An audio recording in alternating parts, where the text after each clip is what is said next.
Yeah, it's the wrong glass, so sue me.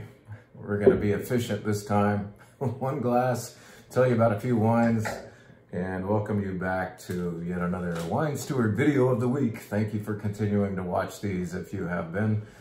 And that's my pet bowl right there. That's a prehistoric, supposedly Neolithic idea of a bowl from Toro, Spain. Anyway, Toro, Spain is represented in the World Class Wine Club this month. That's why I've got this critter out here. But let's put something else up there, something a little more tasty looking. In fact, I'm going to make sure it's tasty on your behalf. Yes, it passes totally, even in the bubbles, even in the wrong glass. But good stuff.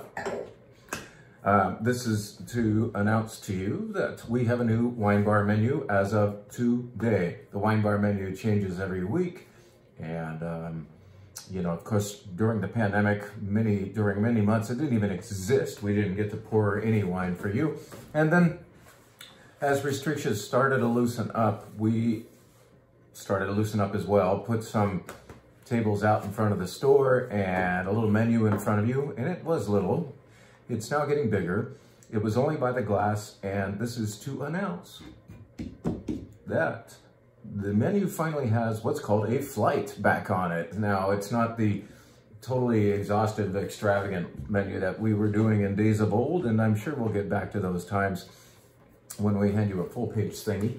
But what we are featuring this time is finally all these wines that you can try by the glass. I think there's 8 or 9 of them, and 4 of them may be tasted in 2-ounce pours as a flight. You can get glasses of those wines. You can also have 2-ounce pours all lined up in front of you.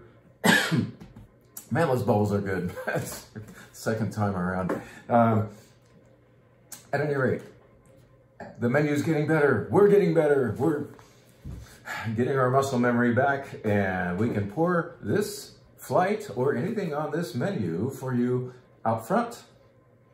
Or if it's too windy, if it's too hot, if it's too smoky, if it's too cold, if it's raining, it's never gonna rain again, right? I hope it does, but at any rate, if the weather ain't right out there, come on upstairs now. You can be on our mezzanine again.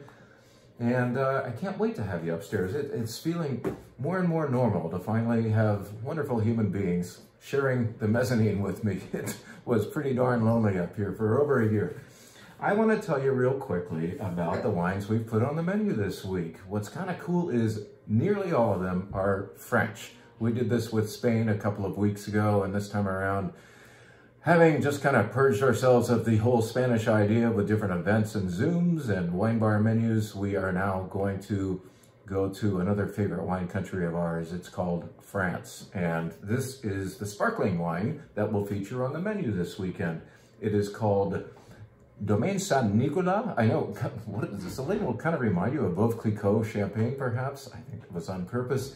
However, you won't be paying Veuve Clicquot prices for this sparkling wine from Limoux.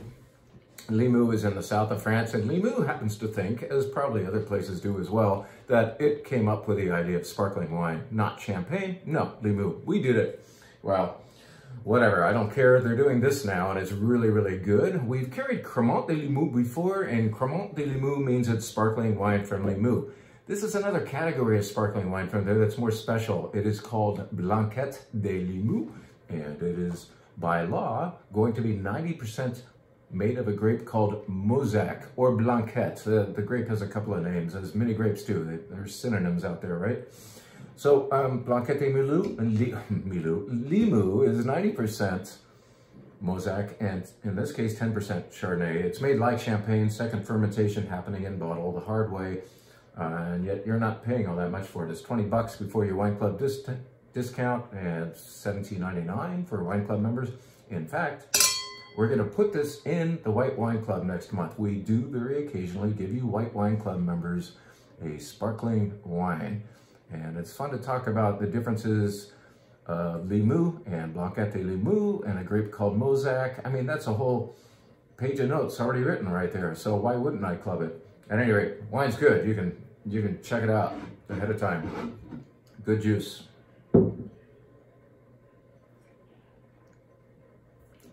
I know that's only going to make me cough some more, but it's worth it. My only complaint with this fantastic white wine is that it doesn't look like white wine from a distance, especially in our shadowy wine shop.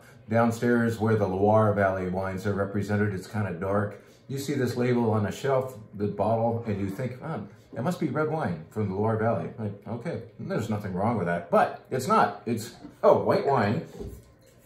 And so that's a good reason to debut it on the wine bar. This stuff just got here. We've carried it before, but this is the first shipment of the new 2019 vintage of Domaine Pellet. Menetou Salon. Menetou Salon is not a grape. Menetou Salon is a place. Menetou Salon is actually adjacent and to the west of a place better known. What's that place? Sancerre. You've heard of Sancerre, right? Sancerre makes brilliant Sauvignon Blancs. So does this place called Menetou Salon. And it doesn't cost quite as much as Sancerre because it ain't quite as famous, right? So, but it's easily as good. This is lovely. 100% Sauvignon Blanc, Menetou Salon. It's got some nice body to it this year.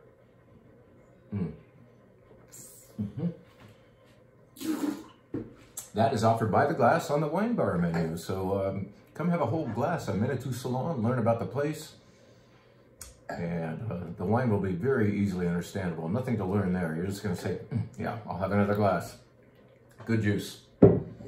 Well, just like we do sparkling wine, a different one on our wine bar menu absolutely every week. It's just kind of a revolving door of beautiful bubblies.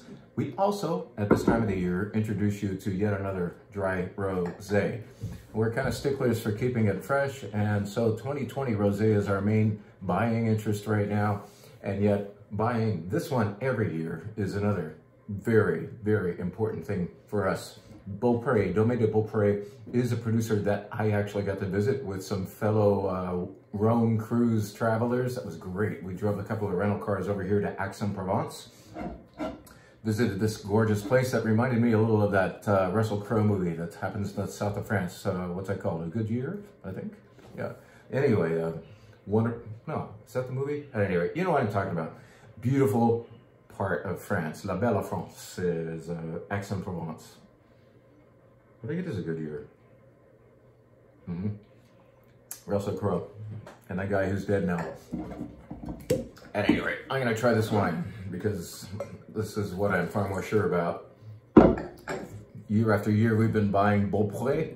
And year after year, it makes people interested in that it's not just Senso. In fact, it doesn't have Senso in it. That's what you anticipate having down here in a Provence rosé. You would expect to see Senso and almost certainly Grenache. Well, in this case, it's Carignan. And now I'm cheating.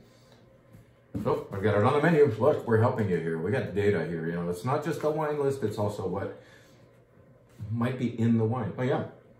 Senso. All right, so 40% Carignan, 30% Senso, and 30% kind of another surprise to those of you who aren't as familiar with Provence as you might be. It has 30% Cabernet Sauvignon into it, and you would think, is that going to make the wine really big and tannic? No, it's rosé, it's charming, and it's Provence. They don't cab it up. The cab actually works very well for just a little bit of structure in this rosé.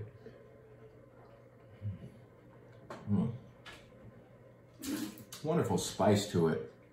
Juicy. It's like a watermelon without the sugar. You get those flavors, but it's not sweet wine. It's beautiful, dry, silky texture. And I think Cabernet makes itself ever so slightly felt in the finish with just a little bit of pepper.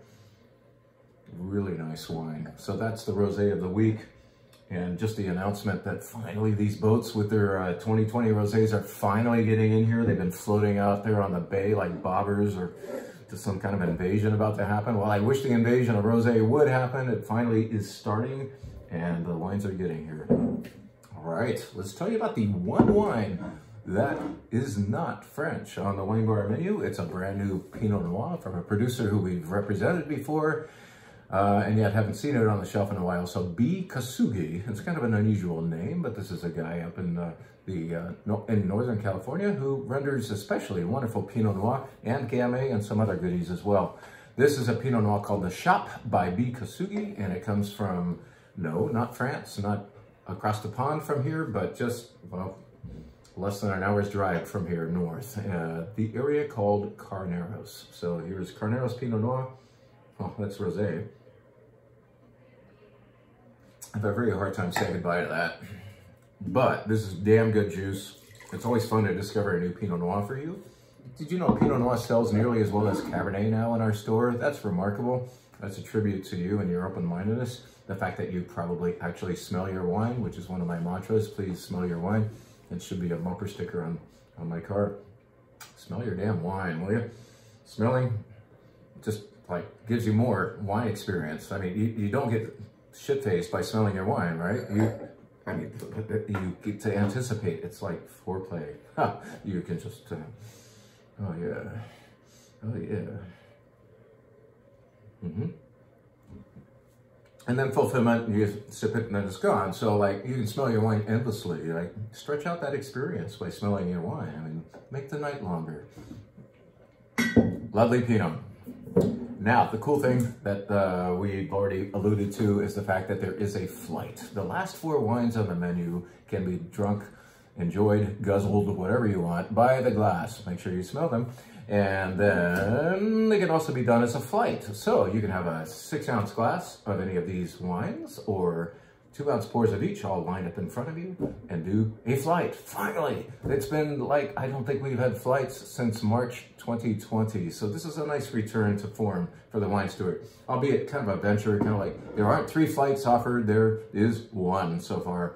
But all 4 of these red wines are from the Rhone Valley of France. We thought it appropriate to come back to doing flights with one of our absolute favorite wine subjects. So let's go to the Southern Rhone, or at least imagine we are, and take you through 4 different Rhone wines, all of which have just arrived. Well, one of them's been here for a couple months and you've been loving it, so I'm gonna put it on the menu. But this wine, the label might be familiar, the place might be familiar, but the Clé du Marais, that's the name of the winery. Vacqueyras is the name of the place, the village, which the vines surround.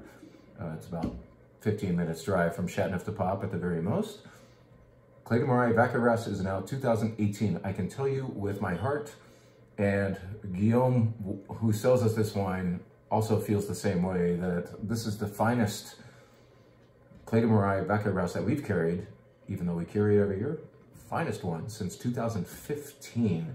What we, Guillaume and I, like about this wine, nobody else knows yet because you haven't had it, but it just got on the shelf this week.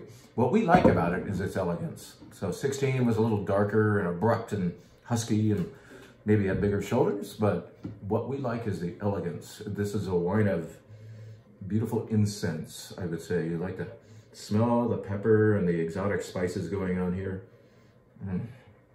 Yeah, there's some kirsch, there's cherry, but this is classical Rhone red wine. It's on the shelf, it's on the wine bar menu, it's brand new, and it's not. Just like the Domaine de Beaupré Rosé, it's a favorite every year, but like I said, this year kills it.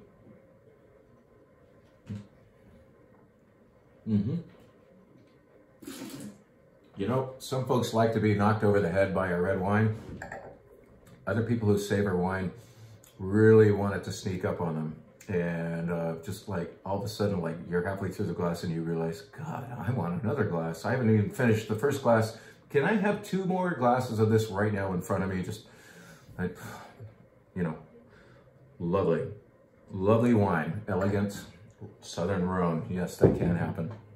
Okay, not as elegant, but still classical. Classical, why? Because the second wine on the flight is made by a fantastic kind of old world style Chateauneuf du Pape producer, Pégau, P-E-G-A-U. Some people say Pégau, other people say Pégau. Even at the winery itself, they debate how this ancient name is to be pronounced, but I say Pégau.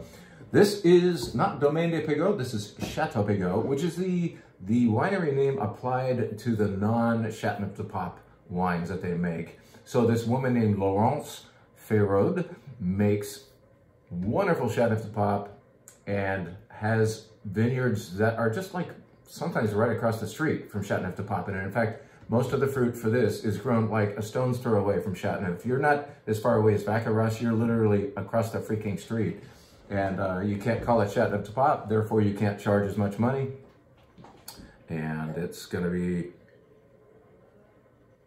in my glass in just a second.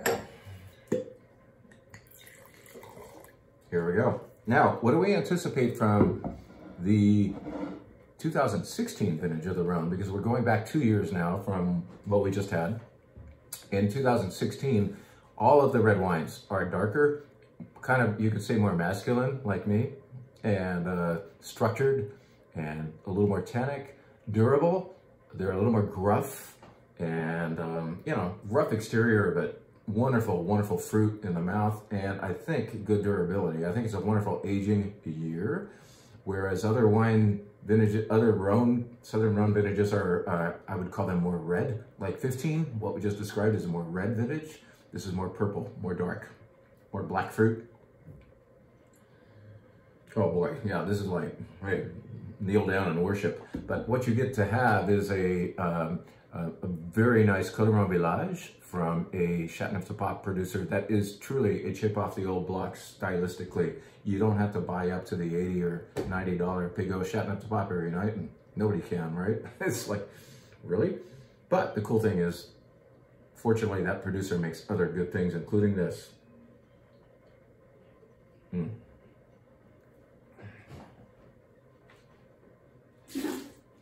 That's a lot of wine. Man, okay. I hope you check in on that. And you're gonna need some protein with that wine, I predict. So get in on the cheese menu, maybe some saucisson or charcuterie along with it. That's on the back side of this menu right here. So anticipate eating with this, please. If you take it home, have some, get the grill going and scare up some herbs de Provence and ground black pepper and coarse salt and olive oil, and rub those 4 things all over a pork tenderloin. How about that? And grill it and get the smoke going, get a little char on that meat.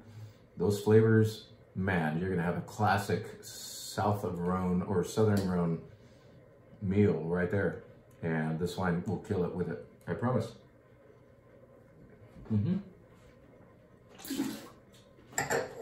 Now comes in the flight a wine that we told you about before, because we were telling wine club members when it was wine club time. By the way, wine club members, your wines are here. There's another video that describes all of the wine club wines out there on YouTube, and we just sent it to you along with the notes that I finally finished. At any rate, this wine went to the Wine Adventure Wine Club a month and a half ago. And kudos to you guys for reading your notes and learning about this aspect of wine manifestation called reduction. Reduction is sometimes considered a flaw, and sometimes it's considered a good thing. More often than not, it's a good thing. But it's a weird thing when you first open a bottle that has reduction, or a wine that is reduced. Chemically, I can explain it, but I would probably mix everything up. But what I'll tell you is the wine does not, during the winemaking itself, it didn't get enough air. Tempranillo and Syrah and Mencia and a few other varieties, Cab Franc, sometimes are very prone to reduction. They just have this possibility of smelling a little poopy at first when you open and pour your wine. During the winemaking process, there was not a lot of oxidation. In other words, maybe the wine stayed in a stainless steel tank rather than a barrel. So there was no breathing. That was on purpose. This guy did not want to add sulfites to the wine. He wanted to make a truly natural wine. And without the protection of sulfites, the best thing to do was to seal it up in a stainless steel tank and keep oxidation to a minimum. Well, what is the payback for that? Well, you get a wine that's fresh when you open it, but you also get a reduced wine, possibly. So in fact, this wine does smell like a burned out smoke bomb. You ever smell that? You ever play with fireworks and you know that like kind of firecracker gunpowdery smell? Like a spent firecracker?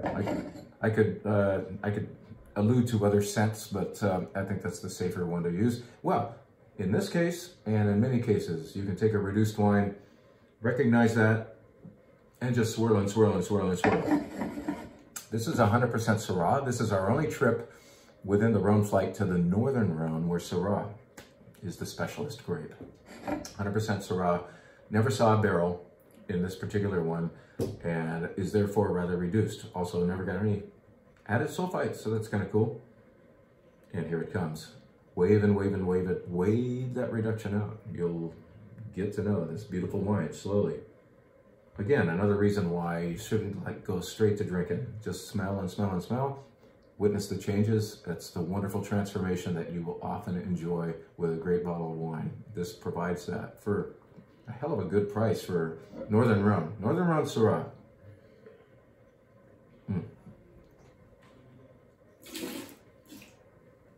That one's rounder and more silky than the former.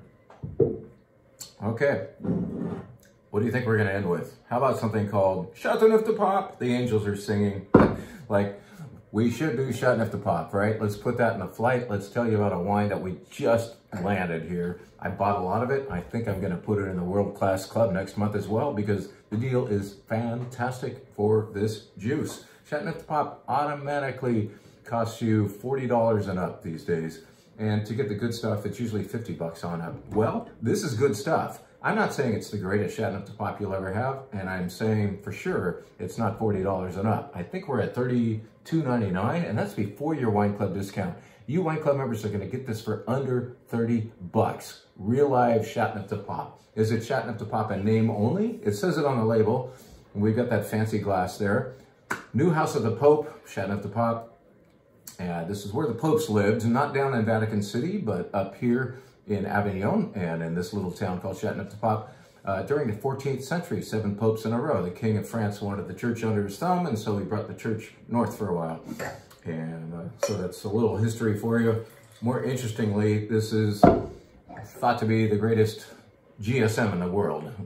Chateauneuf du Pape, made by probably over 200 different people in this area that is bigger than the Livermore Valley wine region, is the greatest GSM in the world. I'll just say it. And let's see if this plays. Oh yeah, there's stuff here. There's black olives, there's kirsch, maybe cassis, white pepper. There are dimensions already. And I've already played around with a whole bottle of this at home. And you would think I could polish off a bottle in one night, and I often can, but what I intentionally did was left some to sit. And so I had a half a bottle the next night, and I liked the wine better. What does that tell you? It's actually durable, and it's something that you can swirl and swirl and swirl and sniff and sniff and sniff, get to know.